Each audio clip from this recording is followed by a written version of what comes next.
নমস্কার বন্ধুরা, শ্রাবণী রান্নাঘরে আপনাদের সবাইকে স্বাগত জানিয়ে আমি প্রতিদিনের মতো আবারও আজকের একটা রান্নার ভিডিও নিয়ে আপনাদের সামনে চলে এসেছি। আজকের আমি আপনাদের বেগুনের ভর্তা বানিয়ে দেখাবো একটু অন্যরকমভাবে। আশা করি আপনাদের ভালো লাগবে। তার জন্য কিন্তু আমার পুরো ভিডিওটা আপনাদের দেখতে হবে। আর দেখা শুরু করার আগে একটা লাইক দেবেন, সুন্দর একটা কমেন্ট করবেন আর শেয়ার করতে ভুলবেন না। তাহলে চলুন আজকের আমি এই বেগুনের ভর্তাটা কিভাবে বানিয়েছি সেটা আপনারা একবার দেখে নিন। রান্নাটা করার জন্য প্রথমে আমি এখানে দেখুন গ্যাসটা অন করে একটা ফ্রাই প্যান বসিয়ে দিয়েছি। এইবারে আমি ফ্রাই প্যানের মধ্যে দিয়ে দেব সর্ষের তেল। রান্না কিন্তু অবশ্যই সর্ষের তেলে করবেন, কারণ এই রান্নাটা সর্ষের তেলে করলে তবেই কিন্তু খেতে ভালো হবে। বেশ অনেকটা পরিমাণের আমি এখানে সর্ষের তেল দিয়ে দিয়েছি। দিয়ে এবার তেলটাকে খুব ভালোভাবে একটু গরম করে নেব। তেল কিন্তু প্রথমে খুব ভালোভাবে একটু গরম করে নিতে হবে। তেলটা আমার এখানে ভালোভাবে গরম হয়ে গেছে। তেল কিন্তু এখানে আমি খুব ভালোভাবে গরম করে নিয়েছি। আর অন্যদিকে দেখুন এখানে একটা বড় সাইজের বেগুনকে আমি ধুয়ে পরিষ্কার করে কেটে তারপরে আবারও কিন্তু একটু ধুয়ে নিয়েছিলাম। ধুয়ে নিয়ে সেটা রেখে দিয়েছি। আর এর মধ্যে কিন্তু কোনো রকম কিছু মাখিয়ে নিইনি, মানে নুন হলুদ তো দেইনি, দেখতেই পাচ্ছেন কোনো কিছুই মাখানো নেই। শুধুমাত্র বেগুনটা এইভাবে ধুয়ে কেটে পরিষ্কার করে রেখে দিয়েছি। এইবারে এই গরম তেলের মধ্যে কিন্তু বেগুনগুলো একটা একটা করে দিয়ে দেব। বেগুনগুলোকে কিন্তু এখানে তেলের মধ্যে দিয়ে দিতে হবে। আর এই সময় গ্যাসটাকে একেবারে লোতে করে দিয়েছি। লোতে করে দিয়ে বেগুনটাকে এইভাবে প্যানের মধ্যে আমি দিয়ে দিচ্ছি। সমস্ত বেগুনগুলো কিন্তু আমি তেলের মধ্যে দিয়ে দিয়েছি। এইবার বেগুনগুলোকে উল্টিয়ে পাল্টিয়ে একটু ভেজে নেব। বেগুনগুলো কিন্তু একটু ভেজে নিতে হবে। আর আমি প্রতিদিনের মতো আপনাদের একটা কথাই বলবো যে প্লিজ আমার ভিডিওটা আপনারা টেনে টেনে দেখবেন না, পুরো ভিডিওটা দেখুন। আশা করি আপনাদের ভালো লাগবে।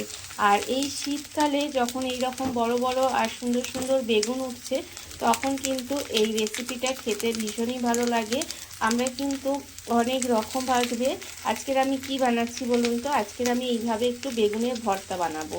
আমরা তো অনেক রকমভাবে বেগুনের ভর্তা খেয়ে থাকি, তবে আজকের আমি এইভাবে একটু ভর্তাটা বানাবো, দেখবেন খেতে কিন্তু অপূর্ব সুন্দর হয়। বেগুনগুলোকে কিন্তু এইভাবে প্রথমে একটু ভালো করে ভেজে নিতে হবে। আর এইভাবেই কিন্তু উল্টিয়ে পাল্টিয়ে বেগুনগুলো আমি ভেজে নেব। আমার চ্যানেলের নতুন বন্ধু পুরনো বন্ধু সবাইকেই বলছি আমার তরফ থেকে অনেক অনেক ভালোবাসা।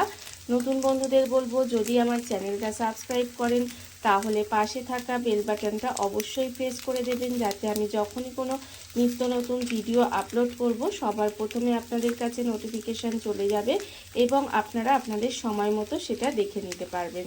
আর পুরনো বন্ধুদের বলবো এইভাবে আমার পাশে থাকার জন্য অসংখ্য অসংখ্য ধন্যবাদ আপনাদের। দেখুন বেগুনের ভর্তা খেতে তো ভীষণই ভালো লাগে, কিন্তু এইভাবে সবসময় আমরা বেগুনের ভর্তা খেতে পারি না। তার কারণ আমাদের দেখবেন অনেক রকম নিয়ম থাকে। এই দিন বেগুনটা যখন পুড়িয়ে ভর্তা করা হয় তখন কিন্তু সেটা খেতে ভীষণই ভালো লাগে, কিন্তু বাড়িতে দেখবেন অনেক সময় বলে যে অনেক দিন থাকে যে সেই দিনগুলোতে আমরা বেগুন পোড়াতে পারি না, বেগুন বা অন্যান্য যে কোনো জিনিসগুলো পোড়াতে পারি না বলে কি ভর্তা খাবো না, সেটা তো হয় না। সেই জন্য এইভাবে যদি ভর্তাটা বানিয়ে নেওয়া যায় তাহলে কিন্তু তার স্বাদটা কোনো অংশে কম হয় না। এইভাবে কিন্তু বেগুনের ভর্তাটা একদিন বানিয়ে দেখবেন, আশা করি আপনাদের ভালো লাগবে। আপনারা অনেকেই হয়তো এইভাবে বানান, তবে আমি যেভাবে বানাই সেইভাবেই আজকের আপনাদের দেখাবো।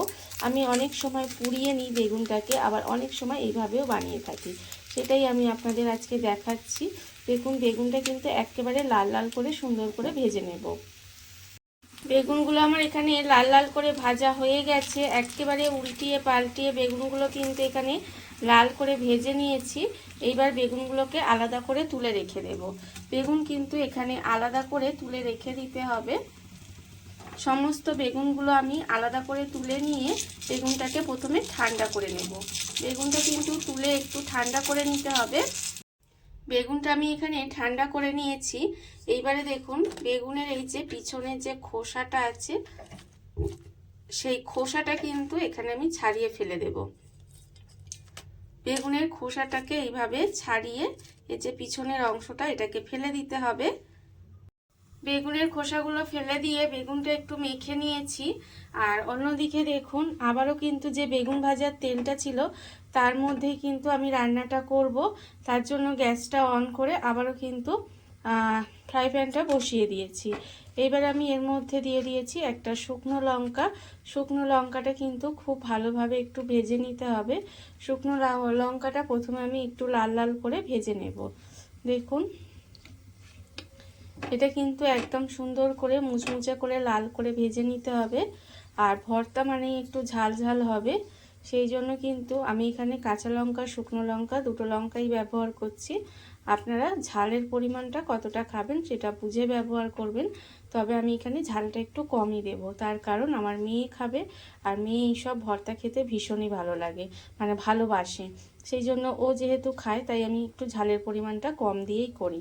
এখানে দেখুন লঙ্কা ভাজা হয়ে গেছে, এবার এটাকে তুলে রেখে দেব। লঙ্কা কিন্তু এখানে তুলে রেখে দিতে হবে। তুলে রেখে দিলাম। এইবারে এই তেলের মধ্যে প্রথমে দিয়ে দেব পেঁয়াজ কুচি। এখানে কিন্তু একটা বড় সাইজের পেঁয়াজ আমি একদম কুচি কুচি করে রেখেছি, সেই পেঁয়াজটা আমি এখানে দিয়ে দিলাম। দিয়ে পেঁয়াজটাকেও কিন্তু প্রথমে লাল করে ভেজে নেব। পেঁয়াজটা প্রথমে লাল করে ভেজে নিতে হবে।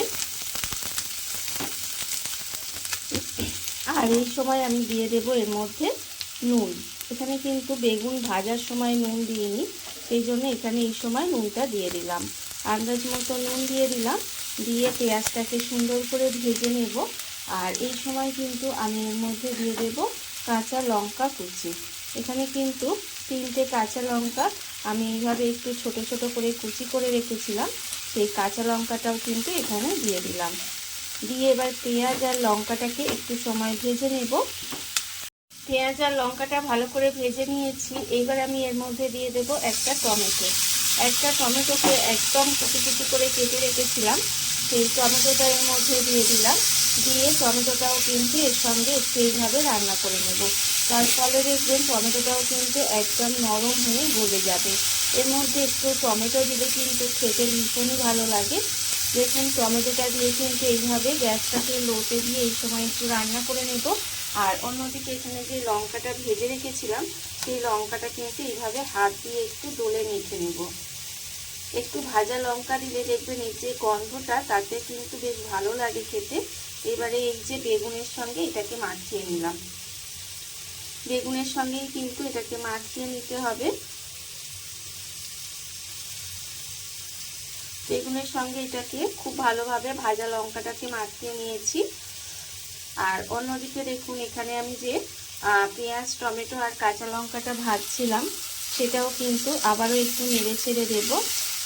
এইভাবে একটু সময় নেড়ে নেড়ে রান্না করলে দেখবেন টমেটোটা একেবারে নরম হয়ে এর সাথে মিশে যাবে। ততক্ষণ পর্যন্ত কিন্তু এইভাবে একটু রান্নাটা করে নিতে হবে। টমেটোটা আমি কিন্তু একটু সময় এইভাবে রান্না করে নেওয়ার ফলে দেখুন টমেটোটা কিন্তু একেবারে নরম হয়ে এর সঙ্গে মিশে যাচ্ছে।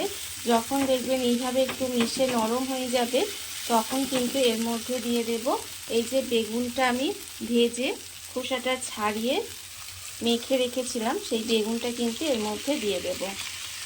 বেগুনটা এর মধ্যে দিয়ে দিতে হবে। দিয়ে এবার এর মধ্যে এটা কিন্তু খুব ভালোভাবে মিশিয়ে নেব।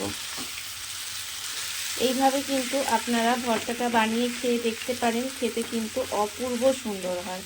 দেখুন আমি কিন্তু সমস্ত কিছু এবার খুব ভালোভাবে মিশিয়ে নিচ্ছি। এটাকে কিন্তু খুব ভালোভাবে একটু মিশিয়ে আর একটু সময় রান্নাটা হতে দেব। বেগুনটা দিয়ে খুব ভালোভাবে মিশিয়ে একটু সময় এইভাবে রান্না করে নিয়েছি। দেখুন ভর্তা কিন্তু আমার এখানে বেগুনের ভর্তা প্রায় রেডি হয়ে গেছে। এবারে নামানোর আগে এর মধ্যে দিয়ে দেব একদম ফ্রেশ ধনেপাতা কুচি। এই ধনেপাতা কুচিটা দিলে কিন্তু খেতে অপূর্ব সুন্দর লাগে। দেখুন এইবার কিন্তু এটাকেও খুব ভালোভাবে মিশিয়ে দিতে হবে। এই ধনেপাতাটা দিয়েও কিন্তু সুন্দর করে মিশিয়ে দেব। ধনেপাতাটা দিয়ে খুব ভালোভাবে মিশিয়ে নিয়েছি। আর দেখুন ভর্তা কিন্তু আমার এখানে রেডি হয়ে গেছে। এইবার আমি এর ওপর থেকে অল্প সামান্য একটু তেল আমার এখানে রেখেছেন, বেশিই লেগেছে তাও অল্প সামান্য একটু কাঁচা সর্ষের তেল দিয়ে দিলাম, এতে এর স্মেলটা খুব সুন্দর আসবে। দেখুন রান্না একদম রেডি হয়ে গেছে। এইবারে আমি আপনাদের পরিবেশন করে দেখাবো ঠিক কেমন হলো। দেখুন বন্ধুরা, বাড়িতে থাকা কত অল্প উপকরণে কত অল্প সময় কত সুন্দর একটা বেগুনের ভর্তা তৈরি হয়ে গেছে, আপনারা দেখতেই পেলেন। আর এটা কিন্তু খেতে অসম্ভব সুন্দর হয়। এইভাবে আপনারাও একদিন হলেও বাড়িতে বানিয়ে দেখতে পারেন। আর এই ভিডিওটা যদি আপনাদের ভালো লেগে থাকে, আপনারা যদি ইউটিউব থেকে দেখে থাকেন, চ্যানেলটি সাবস্ক্রাইব করে নেওয়ার অনুরোধ রইল। তাহলে চলুন ভিডিওটা আমি এখানেই শেষ করছি। আপনারা সবাই ভালো থাকবেন, সুস্থ থাকবেন। আবারও হাজির হব নতুন কোনো রান্না নিয়ে।